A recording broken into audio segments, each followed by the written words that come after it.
Hi girls, welcome to our channel. Enemy properties అంటే ఏంటి? Enemy properties అసలు అమ్మవచ్చా?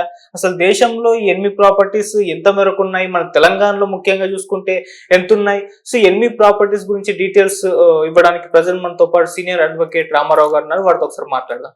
సార్ నమస్కారం సార్. నమస్తే సార్, ఎన్మి ప్రాపర్టీస్ అని ఒక వర్డ్ అయితే ఈ మధ్య కాలంలో ట్రెండింగ్ లోకి వచ్చింది. అంటే నార్మల్ గా ఉగ్రదాడి జరిగిన తర్వాత కావచ్చు, లేకుంటే అంతకు ముందు నుంచి కావచ్చు, ఎన్మి ప్రాపర్టీస్ అనేవి వాటి గురించి మాట్లాడుకుంటున్నారు. ఏంటి ఎన్మి ప్రాపర్టీస్, మరి దీనికి సంబంధించి ఏం చెప్తారు సార్? అయితే 1962లో ఇండో చైనా వార్ జరిగింది. అదేవిధంగా 65 నుండి 71 వరకు పాకిస్తాన్తో యుద్ధం జరిగింది.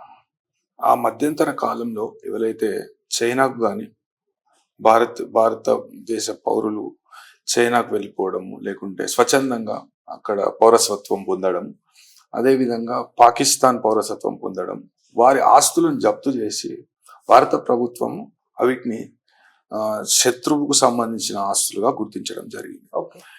అదేవిధంగా అప్పట్లో పాకిస్తాన్తో యుద్ధం జరిగినప్పుడు వాళ్ళు కొన్ని భారతీయ మూలాలు ఉన్న వ్యక్తులు అక్కడ ప్రాపర్టీస్ ఉండడం కానీ వాళ్ళ పేరు మీద ప్రాపర్టీస్ ఉండడం కానీ వాటిని గుర్తించి 71లోనే అమ్మేయడం జరిగింది. అంటే వాళ్ళు ఆ ప్రాపర్టీస్ని జాతీయం చేయడము, లేకుంటే అమ్మేయడం అనేది జరిగింది.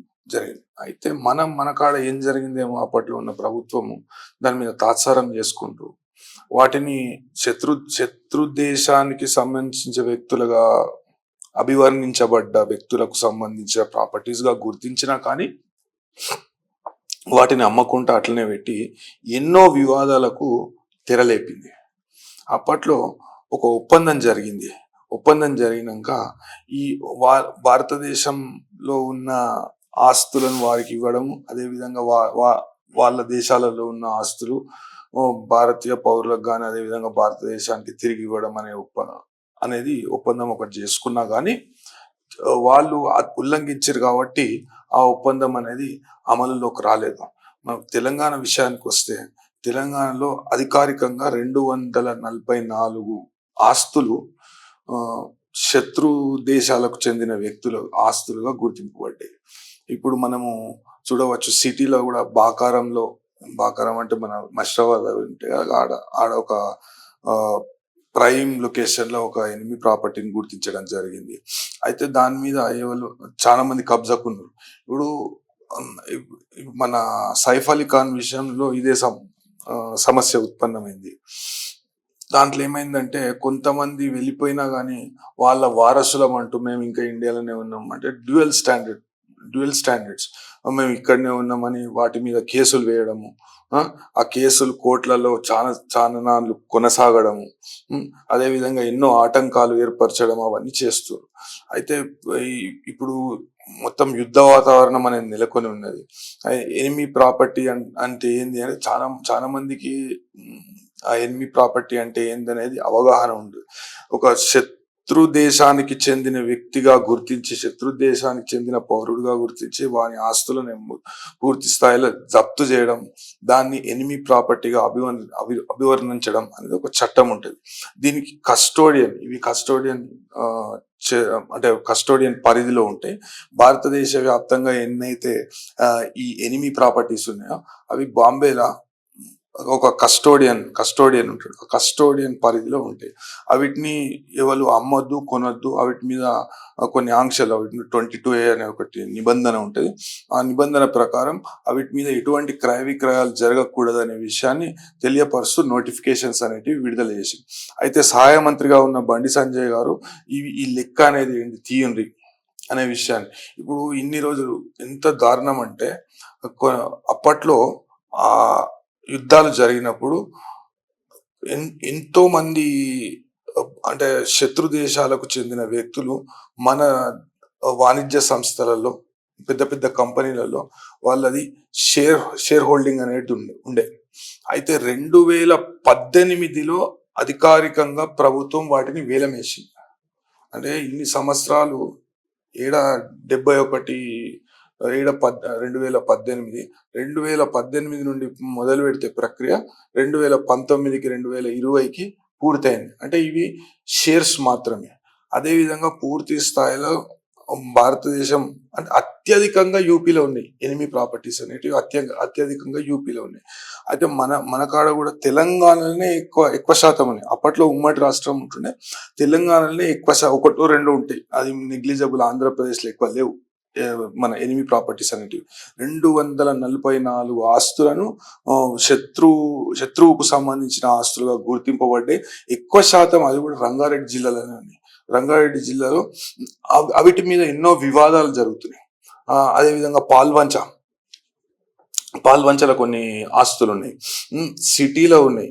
ఇప్పుడు మనం చూస్తే ఇప్పుడు వక్ఫ్ చట్టము దానిలో మార్పులు తీసుకొస్తాము అని అంటే ఒక సామాన్య ముస్లిం వ్యక్తికి ఎటువంటి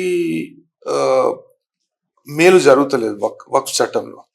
దాన్ని గుర్తించిన కేంద్ర ప్రభుత్వం ఏం చేసిందంటే దానిలో ఉన్న సాంకేతిక అంశాలను తీసుకొని పెద్ద లొల్లి పెట్టడము, పార్లమెంట్లో ఇది చేయడం అది చేయడం అనేది జరుగుతుంది. వాస్తవానికి కొద్ది మంది వ్యక్తుల చేతిలోనే ఇప్పుడు మనము మదీనా బిల్డింగ్ తీసుకోవచ్చు. అది అల్లాదీన్ వక్ఫ్. అయితే ఇంతకు ముందు నిజాం రాజ్యం ఉన్నప్పుడు సమాంతరంగా ఒక వక్ఫ్ చట్టం నిజాం చేసిండు. అయితే నిజాం ఎప్పుడు చేసిండంటే 1955లో రాజ్ ప్రముఖ్ హోదాలో చేసిండు. అయితే ఈ వక్ఫ్ చట్టం తీసుకొచ్చినాక దీనిలో మార్పులు చేసిండ్రు. కొత్తగా తీసుకొచ్చిన వక్ఫ్ చట్టం పరిధిలోకి నిజాం చేసిన చట్టం రాదు అని కొంతమంది వాదన వినిపిస్తున్నారు. అయితే ఆ ఆస్తుల మీద ఆధిపత్యం ఇప్పుడు కొత్తగా తీసుకొచ్చిన వక్ఫ్ చట్టం ఏదైతే ఉందో, అంటే మధ్యలో తీసుకొచ్చిన చట్టం ఏదైతే ఉందో, ఆ వక్ఫ్ చట్టం ద్వారా ఏదైతే కమిటీ ఏర్పాటు చేయబడ్డదో ఆ కమిటీ వీటి మీద, ఈ నిజాం ఆస్తుల మీద కూడా మా ఆధిపత్యం ఉంటది, ఇది కూడా దీనిలోనే అంతర్భాగం అనే విషయాన్ని చెప్తూ వాళ్ళు ఎన్నో కోర్టులను ఆశ్రయించడం జరిగింది. అదే విధంగా వాళ్ళ మధ్యలో వివాదాలు అనేటివి ఇప్పటికీ నడుస్తూనే ఉన్నాయి. అదే ఒక సామాన్య ముస్లింకి ఎటువంటి మేలు అనేది జరుగుతలేదు. ఇప్పుడు మదీనా బిల్డింగ్ లో అయితే 900 మడిగలు ఉన్నాయి. 900 మడిగలలో పెద్ద పెద్ద మడిగలకు ఆ సెంటర్లో ఇప్పుడు చార్మినార్ కాడ ఎంత మొత్తం, అయితే ఆ సెంటర్లో తక్కువ 1,00,000 నుండి 2,00,000 రూపాయల కిరాయి వస్తుంది.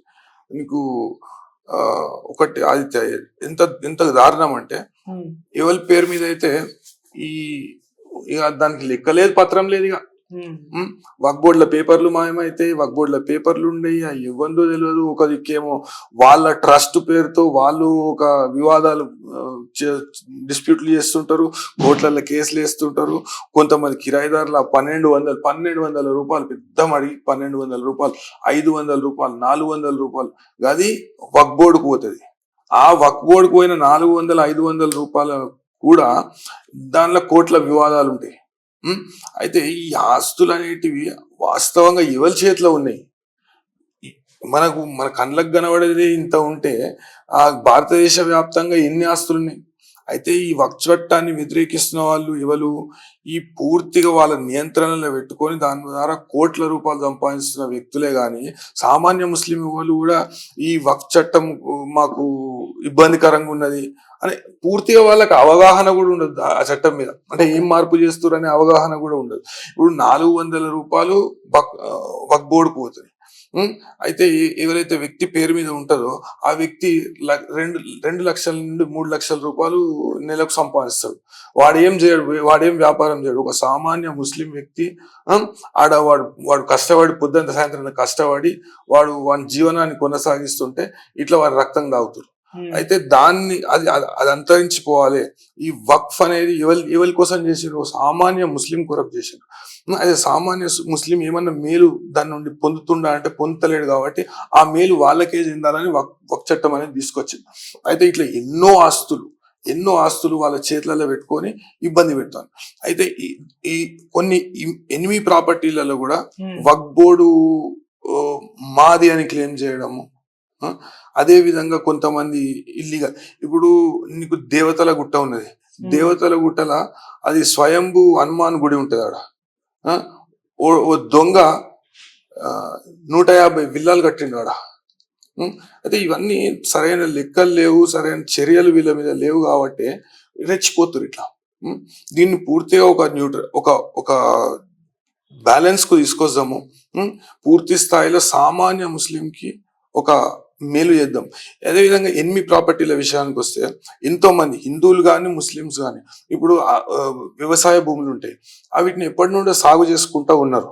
అయితే దాన్ని ఎనిమి ప్రాపర్టీగా గుర్తించినంత మాత్రాన పూర్తి స్థాయిలో గవర్నమెంట్ తీసేసుకొని దాన్ని వేలం వేయడు, లేకుంటే ఇది చేసుడు అది చేసుడు కాకుండా ఈ వ్యక్తులకు కూడా ఈ ఎవరైతే వ్యక్తులు దాన్ని సాగు చేసుకుంటున్నారో, ఎవరైతే వ్యక్తులు దాని ద్వారా లబ్ధి పొందుతున్నారో వాళ్లకు అవకాశం ఇద్దాం, వాళ్ళ పేరు మీద రెగ్యులరైజేషన్ అనేది చేద్దాము. ఎవరైనా కావచ్చు, ముస్లిమ్స్ కావచ్చు, హిందూస్ కావచ్చు, ఎవరైనా కావచ్చు, వాళ్ళు చేస్తున్నారు, వాళ్ళ పేరు మీద ఇది చేద్దామని ఇక్కడ మన ఒక బోర్డు అనేది ఇక్కడ ఒకటి ఏర్పాటు చేద్దాము, ఒక బ్రాంచ్ ఆఫీస్ అనేది ఇక్కడ ఏర్పాటు చేద్దాం అనే ప్రతిపాదన కూడా చేయడం జరిగింది. అయితే ఈ మార్చు వరకు పూర్తి స్థాయిలో వీటిని అనలైజ్ చేసి ఇన్ని ప్రాపర్టీస్ ఉన్నాయి, దీనిలో ఇంతమంది ఎన్క్రోచర్స్ ఉన్నారు, ఈ ఎన్క్రోచర్స్ లో జెన్యున్ వ్యక్తులు, అంటే ఎన్క్రోచర్స్ అన్నంత మాత్రాన వాళ్ళు అనుభవంలో ఉన్నారన్న అనొచ్చు, వాళ్ళకు మేలు చేకూర్చేలాగా సామాన్య రైతులు ఉంటారు, అదేవిధంగా చిన్న వ్యక్తులు ఉంటారు, చిన్న వ్యాపారాలు చేసుకుంటూ ఉంటారు, వాళ్లకు మేలు చేకూరే విధంగా ఈ భూములను వినియోగిస్తాం. కాకుంటే ఈ బడా బాబులు ఎవరైతే ఉంటారో ఈ వక్ఫ్ చట్టం పేరుతో లేకుంటే ఇంకేదో చట్టం పేరుతో దీనిలో అడ్డంకులు అనేది వీళ్ళు క్రియేట్ చేసే అవకాశం ఉంటుంది. కాబట్టి పూర్తి స్థాయిలో ఎవరైతే బెనిఫిషియరీ ఉంటాడో వానికి లేకుంటే వాని కుటుంబానికి పూర్తిగా మేలు జరిగే విధంగా వీటిని చేద్దామనే ఒక కాంక్రీట్ ప్లాన్ తోనే, ఒక కాంక్రీట్ ప్రపోజల్ తోనే ముందుకు పోతున్నారు. అది అందరు స్వాగతిస్తారు. ఇప్పుడు కొన్ని ఆస్తులు ఎట్లుంటాయి, కొన్ని ఆస్తులు ఎనిమి ప్రాపర్టీస్, కొన్ని ఆస్తులు ఆడోవాడు ఉండడు, లేకుంటే ఏం లీగల్ క్లెయిమ్స్ ఉండయి.